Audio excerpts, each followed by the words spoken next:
ஒரு பெண் அவளுடைய வீட்டை விட்டு வெளியேறிய பொழுது அப்பொழுது 3 முதியவர்கள் அவள் வீட்டில் முன் அமர்ந்திருந்தார்கள். அவர்களை பார்த்த அப்பெண், நீங்கள் யார் என்று எனக்கு தெரியவில்லை, இருந்தாலும் உங்களை பார்த்தால் பசியுடன் இருப்பதாக தெரிகின்றது. அதனால் என் வீட்டிற்குள் வாருங்கள், நான் எதையாவது சாப்பிடுவதற்கு தருகின்றேன் என்று அப்பெண் அம்மூவரையும் பார்த்து கூறுகிறாள். அதற்கு அம்மூவரும், வீட்டில் உன் கணவன் இருக்கிறாரா என்று கேட்கிறார்கள். அதற்கு அவள், அவர் வீட்டில் இல்லை, வெளியே சென்றிருக்கின்றார் என்று பதிலளிக்கின்றாள். அப்பொழுது அவர்கள், அப்படியென்றால் உனது கணவர் வரும் வரை நாங்கள் வரமாட்டோம் என்று கூறிவிடுகிறார்கள். மாலையில் அவளுடைய கணவன் வீட்டிற்கு வந்தபொழுது அவள் நடந்தவற்றை கூறுகின்றாள். அதற்கு அவள் கணவன், நான் வீட்டிற்கு வந்துவிட்டேன் என்று கூறி அவர்களை அழைத்து கொண்டு வா என்று சொல்கின்றார். அவள் வீட்டிலிருந்து வெளியே வந்து அம்மூவரையும் அழைக்கின்றாள். அதற்கு அவர்கள், நாங்கள் மூவரும் ஒன்றாக வர முடியாது என்று கூறுகிறார்கள். ஏன் அப்படி என்று அவர்களிடம் அவள் கேட்டாள். அதற்கு அவர்களில் ஒரு முதியவர் இன்னொருவரை காண்பித்து, இவர் செல்வம் என்றும், மற்றொருவரை காண்பித்து இவர் வெற்றி என்றும், நான் அன்பு என்றும் கூறி உள்ளே சென்று உன் கணவனிடம், எங்கள் மூவரில் யார் உன் வீட்டிற்கு வர வேண்டும் என்று ஆலோசனை செய்து எங்களிடம் சொல் என்று அவளிடம் கூறுகிறார்கள். அப்பெண் வீட்டினுள் வந்து தன் கணவனிடம் அந்த முதியவர் கூறிய அனைத்தையும் கூறுகின்றாள். அதை கேட்ட அவளுடைய கணவன் மிகவும் மகிழ்ச்சியாகி, என்ன ஆச்சரியமாக இருக்கின்றது என்று கூறிவிட்டு, நாம் நம் வீட்டிற்கு செல்வத்தை அழைப்போம், அவர் நம் வீட்டை செல்வத்தால் நிரப்பிவிடுவார் என்று தன் மனைவியிடம் கூறுகின்றார்.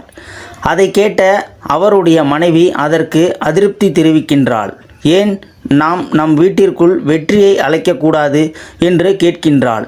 இதை அனைத்தையும் செவியேற்று கொண்டிருந்த வீட்டின் ஒரு மூலையில் அமர்ந்திருந்த அவர்களுடைய மகள், ஏன் நாம் நம் வீட்டிற்கு அன்பை அழைக்கக்கூடாது, அவரை அழைத்தால் நம் வீட்டை அன்பால் நிரப்பிவிடுவார் அல்லவா என்று அவள் தன் கருத்தை கூறுகின்றாள்.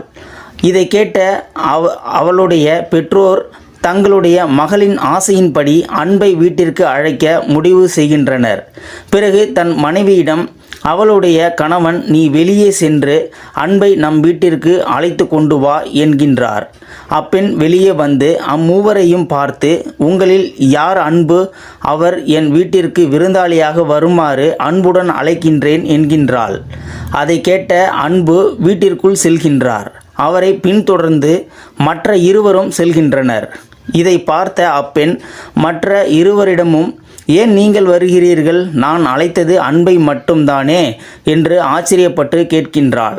அதற்கு அம்மூவரும் ஒன்றாக அப்பெண்ணிடம், நீ செல்வத்தையோ அல்லது வெற்றியையோ அழைத்திருந்தால் மற்ற இருவரும் வெளியே இருந்திருப்போம். ஆனால் நீ அன்பை அழைத்திருக்கின்றாய். எங்கு அன்பு இருக்கிறதோ அங்கு செல்வமும் வெற்றியும் இருக்கும் என்று பதிலளித்திருக்கிறார்கள். அன்புதான் நம்மை அதிக சந்தோஷப்பட வைக்கும். அடுத்த நிமிடம் கூட நமக்கு நிச்சயம் இல்லை.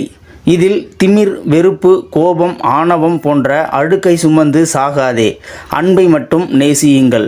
ஸோ நண்பர்களே, உண்மையிலுமே இது ஒரு அருமையான வேறு லெவல் ஸ்டோரினே சொல்லலாம். இந்த பதிவு பார்த்துக்கிட்டு இருக்கிற நீங்கள் இந்த பதிவு பற்றின கருத்துக்களை கீழே இருக்கிற கமெண்ட் செக்ஷனில் மறக்காமல் சொல்லுங்கள். இந்த பதிவு பிடிச்சிருந்தா ஒரு லைக் பண்ணிக்கோங்க. இந்த பதிவை முடிஞ்ச அளவுக்கு மற்றவங்களுக்கும் ஷேர் பண்ணுங்கள். அப்படியே நம்ம சேனலை சப்ஸ்கிரைப் பண்ணிக்கோங்க. மறக்காமல் பெல் சிம்லையும் கிளிக் பண்ணிக்கோங்க. நன்றி, வணக்கம்.